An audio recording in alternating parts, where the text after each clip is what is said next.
আহক ৰাইজ, আজি আপোনালোকক দেখাম পমফ্ৰেট ৰেচিপি কেনেকৈ বনাই চাওঁ আহক।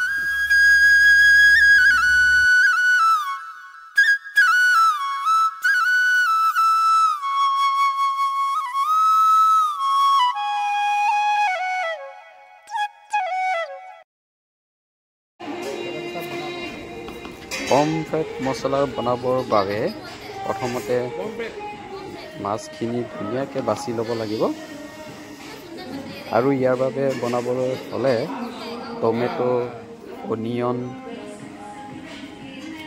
গ্ৰীণ চিলি আদি কাটি ধুনীয়াকৈ আগতীয়াকৈ ৰেডি কৰি থ'ব লাগিব।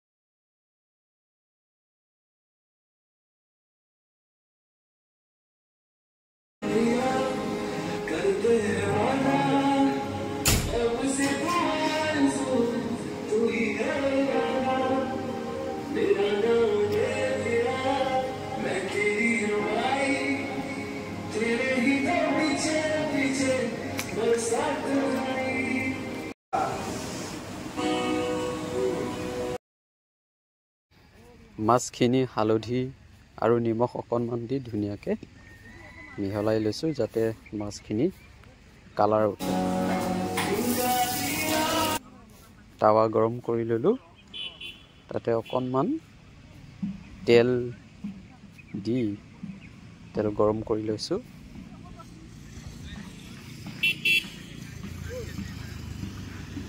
তেল গৰম কৰি হোৱাৰ লগে লগে পিঁয়াজখিনি দি অকণমান ভাজি ল'লোঁ ধুনীয়াকৈ, অকণমান ব্ৰাউন কালাৰ নিচিনা হয়।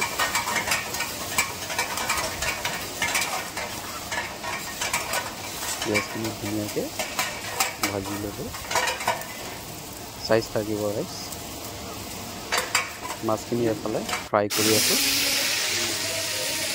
ধুনীয়াকৈ কালাৰ উঠিব।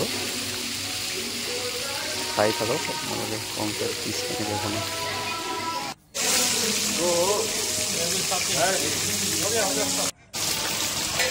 মাছখিনি ফ্ৰাই ভাজি হ'ল, ফ্ৰাই কৰা তাতে টমেটো, গ্ৰীণ চিলি,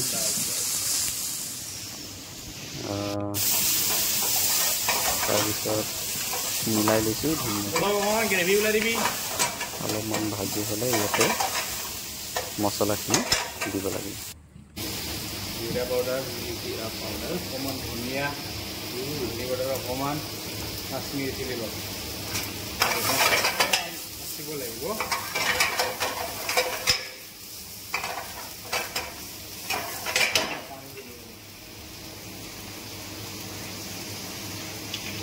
পানী অকণমান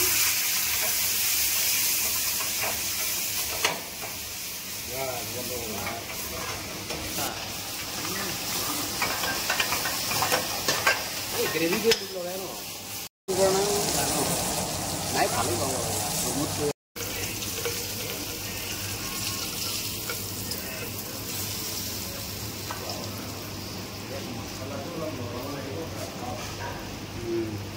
ইয়াত মছলা লগাব লাগিব ন।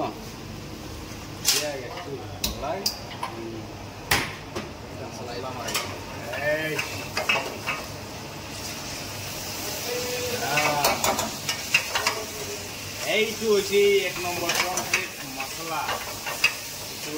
এইটো নাপায় দেই, এইটো ইয়াতে যাব, ইয়াতে স্পেচিয়েল আহক। এবাৰ টেষ্ট কৰি চাওক, তাৰপিছত কমেণ্ট কৰি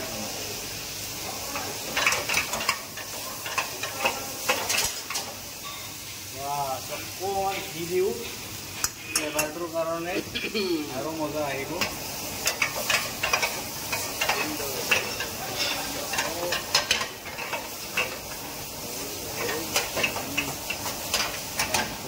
ৰেডি পমফ্ৰেট মশলা ফ্ৰাই ৰেডি।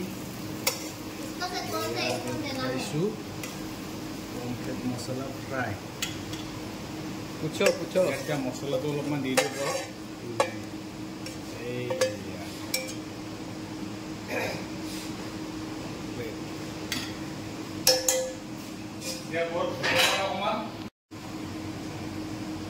Ready right